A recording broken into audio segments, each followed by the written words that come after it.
Good evening, City Life Church. We're so glad to have you joining us tonight for this 5th Saturday online-only service. And as we've been doing for the last year or so, we have gathered this morning to minister in our city and serve our city. And then one of the things we've really enjoyed doing is bring in different organizations that we are delighted and thrilled to be partnering with and introduce you all to the people behind these organizations. And so we are so excited to have Randall and Kelley Nichols with us from Echo Family Care Partners. And myself, along with all of you, are getting to meet them today and learn a little bit more about their personal story and the story of this organization, how it serves our city. So thank you all so much. Absolutely. I'm so excited. I've heard so many good things about you, and I know that you've had an opportunity to connect with Pastor Justin in times past. So I'm delighted to be able to have this time with you all. So let's start. Just tell me about Echo Family Care Partners.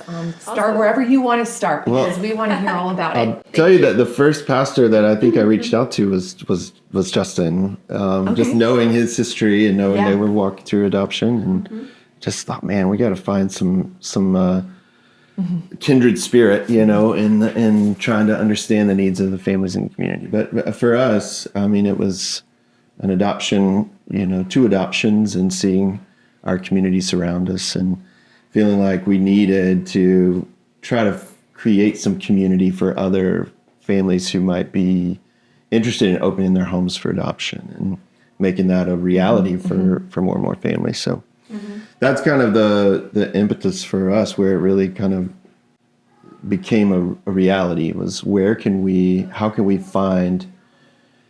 equip families to say yes to foster care and adoption, and then how can we introduce their churches to means of support so that they can succeed, because the stats are what for... Yeah, I think 50% of foster families quit within a year, and they say for lack of support is the number one reason. So that was really where we saw, as a foster and adoptive family, we had that support.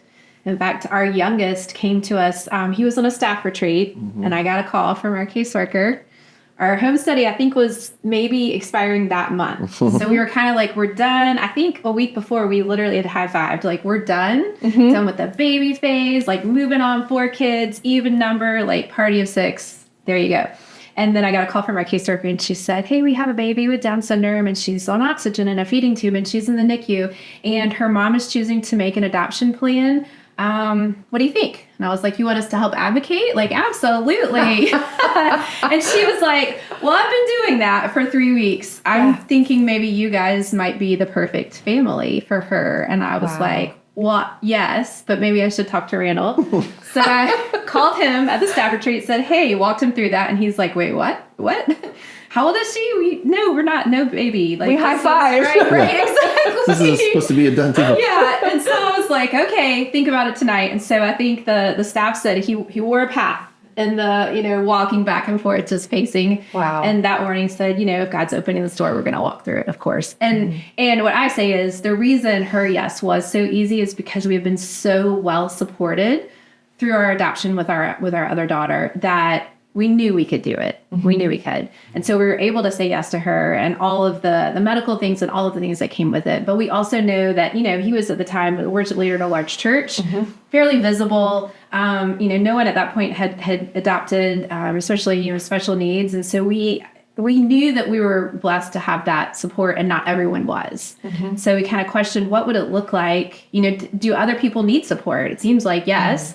And what would it look like for us to kind of rally that support in the community with the church, and wrap churches around families that are saying yes to foster care and adoption? And so he was, connected to someone that's kind of doing this, on a grassroots level, like nationwide, and said like, hey, is this something that people even do that they would need? And, he was like, yeah. Yeah, absolutely. He's like, I know your area. I know the needs of the foster care community in your area, and the church needs to come around these kiddos and their families and help accomplish some of these things. And so that was kind of where it really started for us. And I think hearing families say, it was kind of this refrain when we were walking through our first adoption and second adoption, really also like, I could never do what you do. I could never do it. And it's like, it really kind of was agitating. Yeah, like why it felt like we're not superheroes. Like we don't have special skills. Like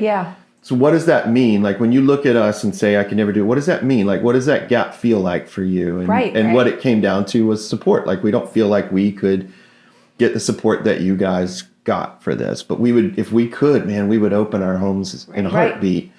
And so that became sort of the problem to solve was how can we rally support for these families? Statistically, so that same statistic, 50% of foster families will quit within a year. Yeah. But the follow-up is, but with support, with that, we call it, wraparound support. With that support, what is it? Like 90% of families will continue on for multiple years. And then the little disclaimer that we always hesitate to share with people is that not only will they continue on, but that support circle, like over half of the support circle will be like, well, if you can do it, we can do it. And then they start saying yes. And we saw that in our own lives.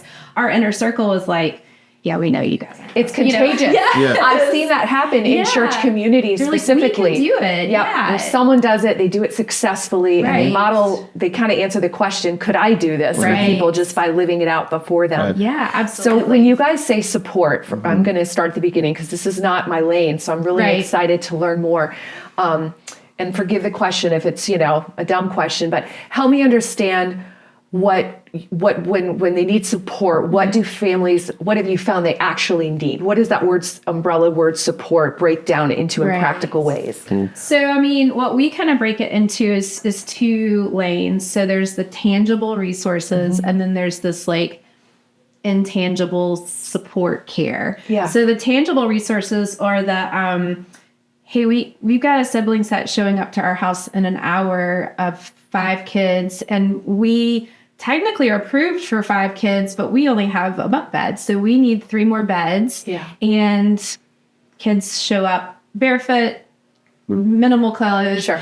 So like we need clothes. Like we'll get a budget from the state to go shopping at some point. But in the meantime, like I need to go to Walmart or Target like first thing in the morning and get diapers and clothes and shoes. Right. And so beds or something, we basically, any resource that we would say qualifies emergency resources, we keep on stock. So we have beds, car seats, if you say, hey, we're only going to take school-age kids, you're definitely going to call for a baby. And I think like the social workers do a great job honoring like what you set in the parameters. But the reality is like, hey, we have this school-age child, but they come with a little sister. Would you be willing? And of course, when you get that call, you're like, yep, we'll figure it out. Yeah. But now we need a crib or we need a car seat. Yep. So those kind of things we keep. And those are the tangible resources that just make it easier to be able to say that yes. Yeah. But the intangible is like the support, the showing up with, like, hey, I'm at Costco. What do you need? I'm going to drop it off at your house.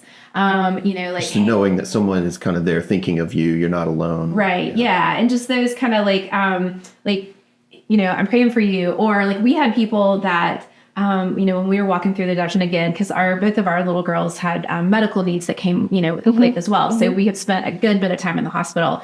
And so, we'd call and say like, hey, we're in the emergency room. We're going to get, admitted. And then families would drop everything and say, okay, where do your big kids need to be? Yep. Like, okay, oldest has a soccer game in Virginia Beach. Cool. We're going to go and we're going to cheer them on. Or we'll come and sit at the hospital and let you go. Or even in best case scenario where we're all healthy and we're all there, like, hey, let us go to a game with you and then we'll entertain the littles and let you actually watch your kid. Yeah. So that kind of stuff, like we're going to show up at your house and take anybody that wants to bowling or to the movies. Right. That kind of stuff that just really like leaned into how can we help your family thrive. I love that.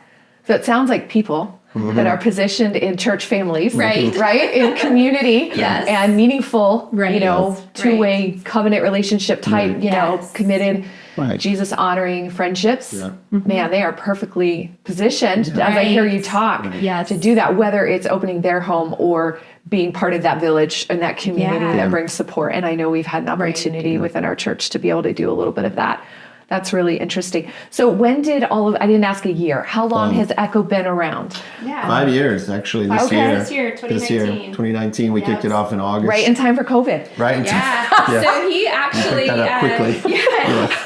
He was on staff at a church, went to our pastor and said like, hey, this is the thing that's brewing in our hearts. What do you think about this? And him and his wife were like, what took you so long? We've known this for a That's long beautiful. time. Right. And so it's like, stick with me. We're going to transition you out, and then you guys do this. And so that was great. That was a huge blessing. And then I had worked to the same role. My background's in trauma and things like that for like over 15 years. Okay. And so we were like, we don't have the budget yet, but we'll get there. So I'll just keep doing this work, just whatever I can. And then we had a great year end. So we're like, we can hire you full time. So I was like, all right, well, I'm going to give my company a couple of months. So I'll start March 1st of 2020. Thinking that would be like a chill, because there's waves in the foster care world, right? And so like usually what you see is it tapers off in spring and summer, and then you see this flood come in the fall. So we're like, we'll have like 6 months to really get like our bearings straight before things get chaotic. It was March 1st. So we were quickly getting calls. And what was interesting though is that like when I look back, that's the shift. Like that happened because we got into this to support foster and adoptive families and kinship families, which I don't think we've mentioned, but kinship families are just grandma. Yeah. Your aunt or uncle that's raising, nephew, niece, grandma that's raising grandkids. So it's a foster situation, but it's a familial placement. And so we're supporting these families. And then March of 2020, we start getting calls from caseworkers. Yeah, because there's the majority of what we learned through this is that the majority of the needs that child welfare as a whole is trying to solve are on the prevention side of keeping families together, safely together. So they're really 70% of the work they're doing is Interesting. is unseen. It's on the side of trying to make sure that this family has the resources, not just material resources, but community connections. So that they can thrive as a family, independent of any interventions that the state might need to offer. And so during COVID, that really accelerated our introduction to this group of families. Because like Kelley said, we really thought that our primary lane was just going to be helping recruit families to become foster families or to step into adoption or to support those families who had already stepped into that space. And then all of a sudden the agencies are calling and say, hey, we're in this weird space in early COVID times. We don't really know how to best care for them, but we know that they need care. We just don't know how to get it. So can you reach out to your churches and see if they can help us help these families? Yeah, because without that help, these kids are going to wind up in foster care. And there's no lane for that, right? Right. And that's what you're hearing is we don't know who else to call. But this family needs help. And if they don't get that help, these kids will wind up in foster care. Can you help? And so, of course, we're like, yes. Amazing. Right. So really there was a gap, it sounds like, in services as far as like funded by the state and the federal level. And so you guys felt that gap or saw that gap. Yeah. Has anything shifted in, I know you probably can't speak maybe at a national level, but maybe you can, but even locally to fill that gap besides ECHO? Like, are you guys alone in that? And is it up to the church? Who's filling that gap? Yeah, I think we're seeing a focus, like we're seeing a slow shift, and that's exciting. But you can probably speak to better I think what's going on. I think yes, there is a shift. I don't know that it is something that is measurable yet. I think it's still small. Yep. But I do think that the church has a bigger role to play than we're playing right now. Yeah. And a lot of that is just a matter of introduction. Yeah. And that's kind of the lane that we get to play is we get alerted to a lot of needs from the agencies. We get to play connectors between the local agency and the local church to say, hey, here's a need, here's a resource that the agency is really having a hard time meeting. Right. But we know so many people in the church have either a special skill or they've got an extra thing in their attic that they're a bed or whatever. We can connect these resources to these families in need and help bring stability to them before foster care becomes an issue. So I think what we're seeing is the shift that we're starting to see, and it's very still early, is the church's curiosity about this thing that we didn't know a whole lot about. Foster care we didn't know a whole lot about, and then there's all these other kids, families who are experiencing investigations and still safe enough to stay home, but need so much community support. So many of these families Yes. are isolated. Yes. And that is the thing. Like for us, it's not a bed problem. This family's not, that may be the thing that the agency is requesting, is an extra bed or 2 extra beds or more clothes or car seat or whatever, or help with groceries. That might be the thing that they're asking for, but what they're really asking for is connection. Yep. It's not a bed problem. Someone else needs to know what's happening in their home, Right, and their that's story, and come alongside of That's them. right. Because if you, as a well-connected person at the church and within your own family circles and within the community, if you were to have a need like this family is experiencing, where you need an extra bed or whatever, you would have people to call. Absolutely. And that would not turn into a CPS investigation. Right. But if it's gotten to that point, it's because this family is so isolated and they've nowhere else to turn for these resources that it's gotten to this point. Yeah. And now their isolation has turned into a crisis. Right. And what we saw, so we started helping, right? We said yes. Obviously, we're going to say yes. If we can keep, poverty should never be a reason that kids are placed in a foster care. Right. And so, but what we saw was, we kind of go back to this analogy, the stream analogy. So, you know the quote Desmond Tutu says, like, we have to stop pulling kids out of the water and figure out why they're falling in. Yep. So we look at it, okay, foster care is pulling kids out of the water, right? Like, they have fallen in and now we need to pull them out. And so if we look upstream, why are they falling in? These are these vulnerable families that are isolated. And then also, we can't overlook in that, stream analogy, what happened? Like, we're not going to pull every child out of the water, right? So what happens for the kids that don't get pulled out? And downstream is a waterfall, and they're going to go over. And what we know in the state of Virginia is 50th on permanency, which it's not good, right? Wow, So, Kelley. and that means basically permanency means we have a permanent plan for you for a family before you age out of foster care. So that might mean going back home to bio-mom, that might be going to grandma, and that might be adopted by the foster family. But we are 50th on finding a permanent home for children before they age out of foster care. Can you help us understand what your experience has led you to understand why? Right. That And is. so, and I think what happens is, so like if we choose any part of the stream, so if we stay downstream, like why are they falling over? What we know happens next is we were talking in the car all the way over here. I think the statistic is now over 90%, but the majority of these kids will wind up homeless, trafficked. In fact, within 48 hours, 20% are immediately homeless. And then within 2 days, majority are trafficked, like 60 to 80%. Are these young people that age out, or young people that, Yes, so these are people that age out of foster care, immediately homeless, and then trafficked within 2 days. And then for the other ones, they experience, addiction, incarceration, Early pregnancy. Yeah, crisis pregnancy. 70% of young women who age out of foster care will experience a crisis pregnancy within those 2 years, compared to like 30% of their, like the general public. And so then they've experienced homelessness, likely some experience with trafficking, usually some involvement with, criminal justice system. And then they experience a pregnancy. And now they're right back up at the top of that stream with their children immediately risk, because who is more isolated than a foster youth who's aged out of care with no one, right? And now they have no support, no resources, and now their children are at risk of being placed in the same system that failed them. And it's a loop.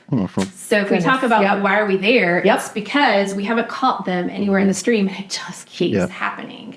And isolation, I think, is probably the biggest issue. Yeah, that's definitely the one that we started out trying to identify what our enemy was, who our enemy was in this, and that is where we've landed. Isolation is our biggest enemy in all of this, because when these isolation leads to so much desperation, and you make so many bad choices, or you're forced to because there are no other options. Yes. But when we bring, and the stat with 50% of the foster families quit because they don't have support, that's another form of isolation. But we see the success there. And then what we've seen, we have at least a dozen stories of families who have walked this road of isolation, who have been then picked up and carried by a church, and they stop calling us because the church is meeting all their needs, right? Right. In the beginning, it was actually alarming, right? Like we have another full-time employee, and so it's just the three of us. And so I'd say, have you heard from her lately? And we're like, oh no, thinking the worst, red flag, yeah. And then we reach out, and she's like, oh no, I'm doing great. I'm getting a promotion at work and all of this. And I'm like, is everything okay? And she'll say, yeah.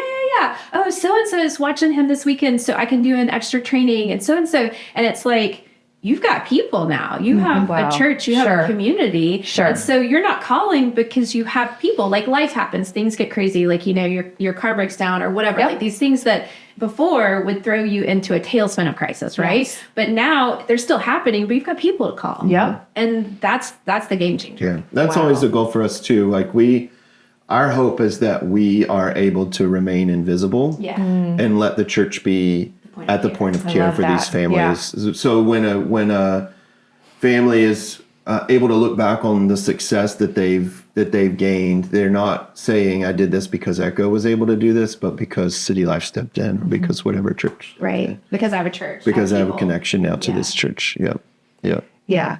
So maybe I'm asking this question you just answered, but I'll ask it anyways. What are the goals of Echo? And maybe it's relationships with churches so that they can remain invisible, but Yeah. what are those goals if you had to Right. boil it down a little Well, bit? there's some that are pretty easy to state. Like when you talk about aging out, there's every year, just in our community, there are 30 kids who age out Like right of here. care without a connection to an adult. That number should be Wow. 0. Like we want that Yeah, number it to be does. 0. Right. Right. 30 is an attainable number. Yep. We can get that down to 0. So that's one thing.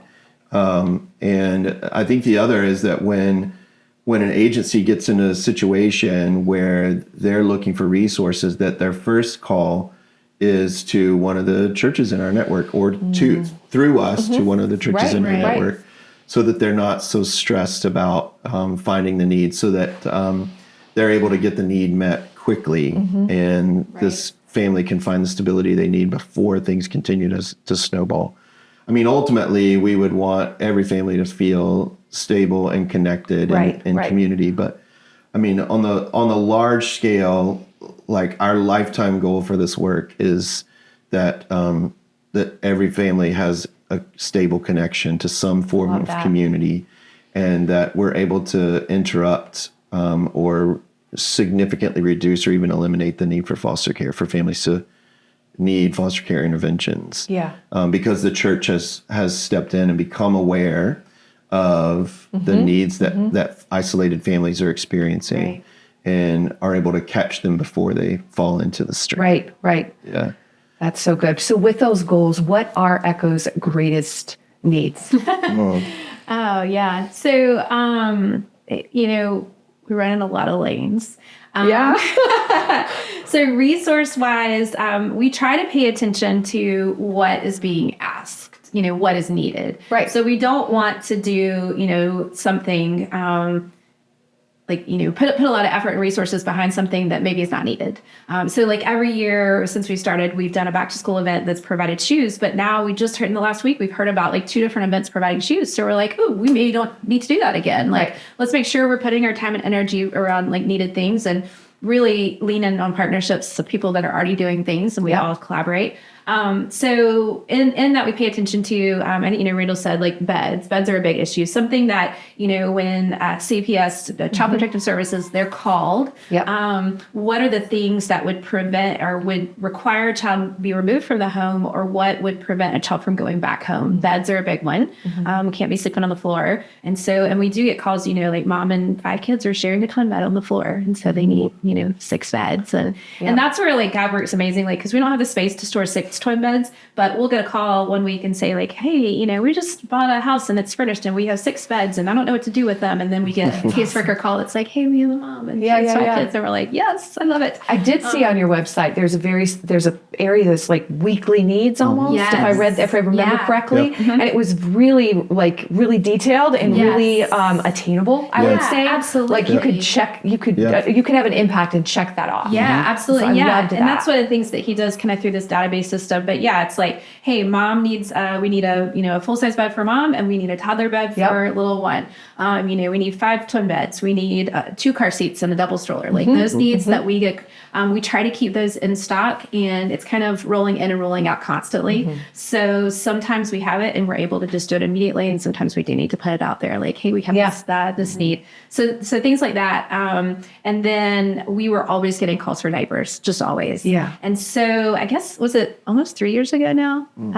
So yeah, about 2.5 years ago, I was like, let's pay attention to this because every day we're getting calls for diapers. So let's see what's about that. So, quick search, National Diaper Bank, right? We got the statistics, we got the info, what's going on? So what we found out is that really it changed. It was 1 in 3 families struggled to afford diapers. Now it's 1 in 2.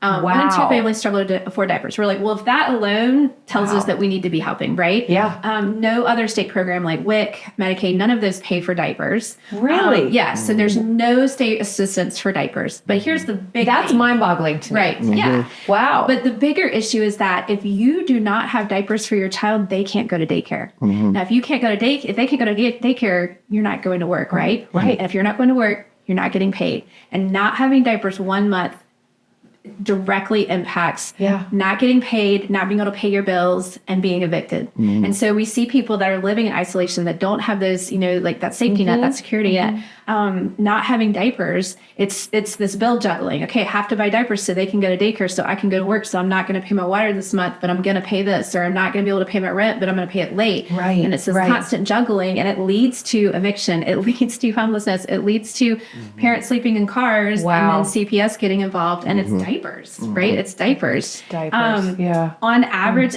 they've done studies. And recently they just released the last round of studies. The National Diaper Bank said that on average, these families that struggle to afford diapers miss 5 days of work a month. 5 days a month due to diaper need. So that's not all the sicknesses and all the other things that happen, just diaper need. And so we're like, yeah, absolutely. We need to be a dependable resource for diapers.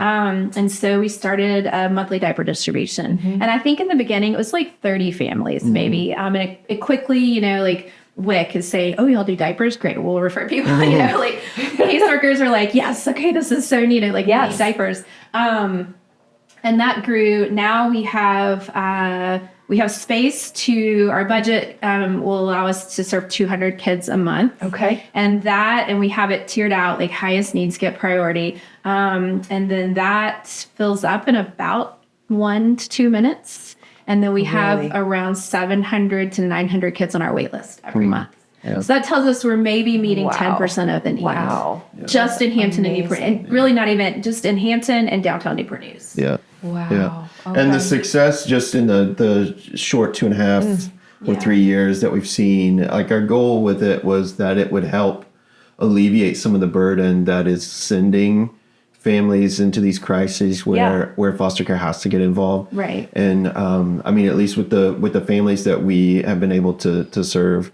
we know that 88% of them are avoiding foster care because of the diaper program. That's amazing. That's amazing. Because it's so what an impact. Yeah, it impacts the ability to work and pay your bills. Yeah.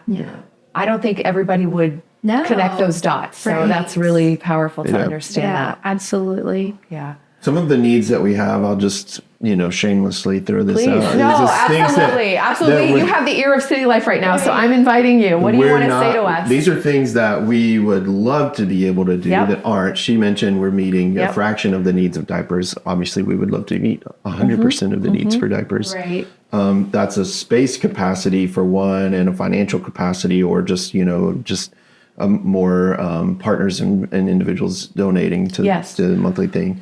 But the space capacity, we are at space capacity. Yeah, we have a room maybe a little bigger than this, and it has aisles, and it's got, we've got up to the sky with car seats, strollers stacked. We've got diapers in every available location. And as we get closer, our diaper distribution right now is the 3rd week of the month. So as we get closer, people that host diaper drives, people that buy diapers and send them to us, they will collect them through the month, and then we'll sort them, and it'll be walking space, sideways walking space, right? Yes. It's, you can't walk straight on, you got to kind of shimmy your way.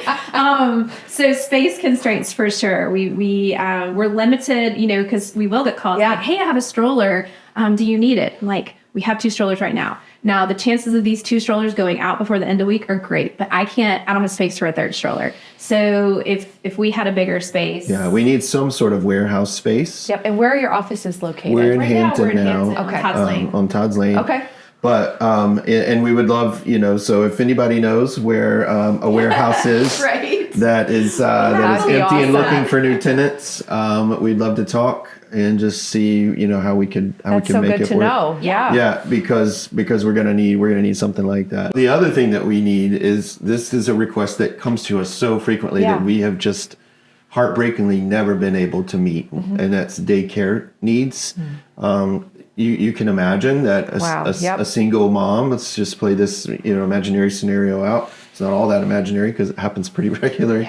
But a single mom is trying to get started with a new job, and all the cards are kind of stacked against her. And the one big hurdle that's keeping her from being able to consistently go to work is access to daycare. Right. And there are daycare vouchers provided by the city. And Right. a lot of the moms that we work with, and again, majority of these are women who aged out of foster care. So they don't have Right. a relationship Right. with grandma, with, family that Sure. can watch. And likely didn't graduate high school, working on their GED, things like that. And then they're trying to get a job, and they might they almost always qualify for a daycare voucher, but those wait lists are quite long. Yeah. So getting in, especially with the young ones, getting in, and being able to have somebody safely watch your child. And that's where you said it earlier. These places of crisis are where sometimes poor decisions are made because Absolutely. lack of options, Yes, right? yes. So you leave your child with somebody who maybe isn't safe because you have to work, because you have to provide. right. And I think before we knew, we had the blessing, like we had the experience, our first experience with foster care over, almost 15 years ago. Our big kids were little, was working with and partnering with a bio mom working to regain her rights to her child. And that was our first experience. And so we got to see everything from her perspective. And where I think it's so easy for us to judge, right? To sit back and to be criticized for doing everything wrong. We got to see her perspective, to see, gosh, she was in 7 homes in high school and she still graduated. She's homeless, so she spent her days in the library with her son because that was a place that she could go and keep him safe. She would, she would record worship music at church and then put it in the stroller and play it to him. She was a good mom. She just didn't have the experience, right? I remember we had her over, we were eating dinner together. We were making dinner together, right? And she was like, "Oh, I've never done this before." And I was like, "You've never made pasta?" And she was like, "No, I've never had dinner with a family before." Oh, Kelly. Like, wow. oh my gosh. So our heart is for these moms, right? We want to champion for them, and we want to be here for them. And we understand that the cards are stacked against them. Yes. And so needing that support, like we had, and this story is one that we hear all the time. You have a mom and she's home with her kids, and CPS she's reported to CPS because she left her kids home. It's almost always, well, I had to go do laundry and the laundry facility's downstairs. So how do you take 3 kids under the age of 3 and your laundry down to the laundromat? Right? You can't do that. So you make that choice of they're going to be okay here for a few minutes In front of a movie or doing whatever. Yep. Exactly. And that's where these decisions, it's a lack of decision. And so you don't have options. And I think that's where when we can partner families, we say all the time, gosh, she needs a grandma to sit at her house and watch her babies so she can go grocery shopping and she can, and that's really where that support, I think, can come from. So covering that gap for daycare would be huge until the voucher is, till they're able to get on that list. So that's a huge one. And tutoring. A lot of these moms and dads didn't finish high school. Right. And they're trying to get a GED so that they can go on, get a better job, provide better for their families. And we've really struggled finding reliable tutoring services. And so something like that would Affordable, reliable tutoring services. Yeah. So those are just some of the things that we would love to be able to meet those needs. We just don't have the resource. Right. Or, that we get occasionally, we'll get requests for a vehicle, which again, huge need to fill. But that aside, also, someone who could say hey, I can give you, one Saturday morning a week, a month. I'm going to just come and pick you up. and drive you to the grocery store Yep. because they don't have a car. Right. So like I can drive you to the grocery store. We can go to Costco or Sam's Club and get some stuff Yeah. that you need for the month, like Yeah. being able to just do things like that, or like, hey, I'm home with the kids and like, you can take my car, you can get, like Yep. that kind of things that we can be creative with. But it's like you said earlier, if you have people, it's the stuff that you wouldn't even think about, right? Like to just say like, oh my gosh, he's out of town and I have to be in 4 different places at once. So I need some help. Like I need people to help coordinate that. But if you don't have people, who do you call? Who do you call? Right. Yeah, I mean, it really is, Jesus admonished us in Matthew 25 to consider the least of these, right? Yeah. And Right. that's going to look different in every society's context. Right. But for us, these are some of the most invisible people in our community.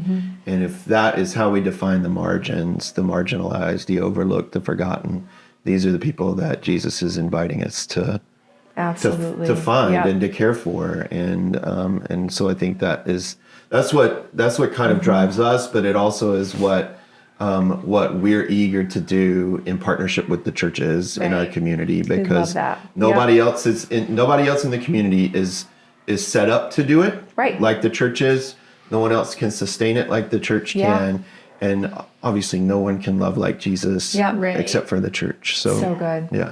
Thank you guys so much for what you're doing. Yeah. Before we close, I still have a million questions, Yeah. but we will close. But I know that I trust that as we're sharing this, conversation with our church family, that there are people who, the Holy Spirit is prompting their heart. They have questions and they want to get involved. Yes. So what do you want to say to that person who's feeling like that unction to, I need to learn more, I need to get Sure. involved? What should they do? What do you want to say to them? Yeah. Well, I think it depends on what it is. But so if Right. it is, hey, I've really been wrestling with opening our home and considering foster care, Yep. man, do it. Like, go to an informational meeting. There's no strings attached. Sure. Newport News and Hampton are eager to invite you into those spaces and those conversations. So do that. Explore that curiosity. We've got a series of videos available that kind of helps demystify the whole process. Foster care, adopting through foster care, private adoption, like Yeah, adopting because from abroad. it's hard to know, like, Right. when you step onto the trailhead, where you're actually going to go. Right. Sure. So this kind of helps direct a little bit, answer some of those questions and direct. So that's a great resource. But if it's, just asking questions and learning more, Kelly is consistently putting out educational material on our social media, Facebook and Instagram pages, Right. tons of resources there, our website, the blog, there's a blog on there with Yes. a lot of information. Yes. But our website and social media is the first place really to go. Good. Right. And we have, I would say 2 things. Like, one, this is something we've told our kids since they were really little. You remember the movie Robots? Our kids love that Yes, movie. Okay. I love the dancing at the end. So that movie has defined how we parent our kids, see a need, fill a need. So we have to be aware, we have to pay attention, and then when we see a need, we fill it, right? So good. And so that has been what we challenge them, how we challenge ourselves. And a lot of times we're easily distracted with our phones or whatever. And once we started doing this work, we had interns this year with work from CNU. And I said, you know what, here, your eyes are going to be open and you're not going to ever be able to unsee this. Right. But if you can stay close to that, right? So fight the temptation when you're, when you're at the doctor's office or you're at the dentist or you're, waiting on your prescription order. We do a lot of hospital stuff. But when you're there, when you're waiting out in the world, instead of getting on your phone, just pay attention to their needs around you. We've had several families come to our organization because I've literally seen them in the waiting rooms, just realizing there's something going on, and there's that awkwardness of I've been eavesdropping, so I kind of know what's going on. But let me see if I can help. Sure, Just reaching out and being able to help. And I think that's one thing, is just pay attention, because once you start paying attention, you are going to see those families that are isolated and struggling and just need a little bit of support. Yeah. And then, I'm a trauma practitioner. 50% of the world's children have experienced trauma. Obviously, if we're anywhere in that river analogy, they have experienced trauma. Right. So us as a community, if we understand the impact of trauma, we are going to be better at whatever we're doing. So whether you're a teacher, whether you're, a ministry leader, small group coordinator, little league coach, whatever you're doing, if you are working with kids, you are dealing with kids with trauma, and understanding that is going to help you better understand them and really connect to them better and see, you know, the behaviors, the things like that are trauma. So we do a lot of trauma trainings for the general public, for volunteers, for churches, and I think understanding that helps us better serve that community too. That's so good. Yeah. That's so good. Thank you guys. I can't say thank you course. enough. I'm so excited to learn more personally, to introduce City Life to this, and to continue to support you guys and see what God does. I'm just struck, you know, that's what Jesus did. He saw people, he saw the need, and he met the need. And if each one of us does that, I'm inspired by your own personal story as well. So thank you for who you are, but also what you do. So. Thank you for having us. Absolutely. Church, thank you for joining us tonight in this conversation. And you can check out more about Echo Family Care Partners at that link on the screen. Follow them on social media. Pastor Justin is also a great portal as over missions here at City Life, and how we can continue to partner with them, as we will certainly be doing. So thank you, church. We hope that you will be courageously obedient to continue to listen to the Lord and how he might have you get involved. And so thank you for reaching our city with us today and joining us online tonight. We love you. We'll see you next week.